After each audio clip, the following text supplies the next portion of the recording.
Well, there's a new twist in the controversy over Dr. Alan Carlin, the EPA economist who criticized his agency's historic endangerment finding earlier this year. Well, now reports emerge that Carlin's unit at EPA may be split up or even closed, and some are saying it's all because of Carlin himself. Our Dan Goldstein is live in the newsroom with details. And Dan, I just wanted you to give us a little bit of background. Now, Carlin made that criticism earlier. Then there was an email exchange with his supervisors. Give us the background. Sure. And you recall we've been reporting about Dr. Alan Carlin. He was the EPA economist who had some critical sayings about the endangerment finding back in March, and he put together his own view on this endangerment finding. He sent it back to his superior, Al McGartland, and Al McGartland, as you recall, we had an email exchange with him saying, don't talk about this, don't talk to anybody about this outside of the EPA, and don't talk to the press. Well, after we started reporting on this, the EPA changed its tune, but as you said, now it looks like Alan Carlin's unit, the NCEE, that's the National Center for Environment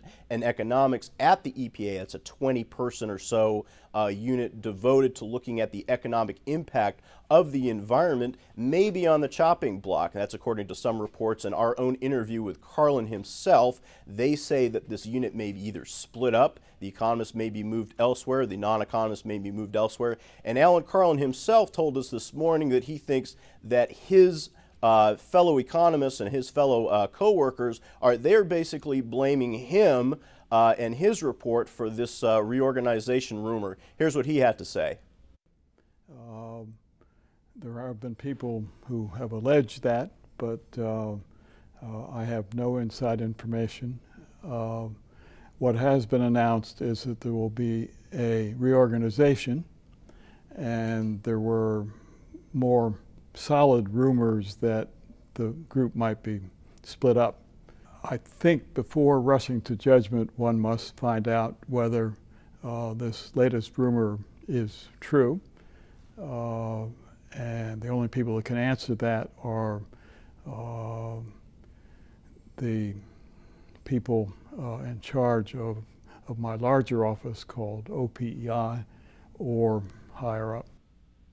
Now, we'll have a lot more about this report coming up on our afternoon broadcast, but here's one note. Carlin himself said that he may be one of the victims of this, and he's concerned that he may be rift or reduction in force, that after the end of this reorganization, that he's not going to have a place at the table. Interesting coincidence coming on the part of his criticism of the EPA's endangerment findings. Susan? And are you getting the impression, Dan, that other people in the NCEE unit are right now fearful for their jobs, and are they blaming Carlin? Well, that's right. Carlin said in my interview with him that he's heard publicly from some of these employees who've basically blamed him for exactly what's happened, and they fear, exactly as you said, that their jobs are in jeopardy because of what he wrote. Okay, so next we watch to see exactly what happens with this unit at EPA, the NCEE, or that larger unit, the OPEI that he was talking about, and also we'll find out what EPA has to say about this. That's right. Okay, Dan Goldstein, thanks. We'll have the full interview with Carlin on our website. We'll have more at 4 p.m. Eastern, and we will have more reaction for you on that.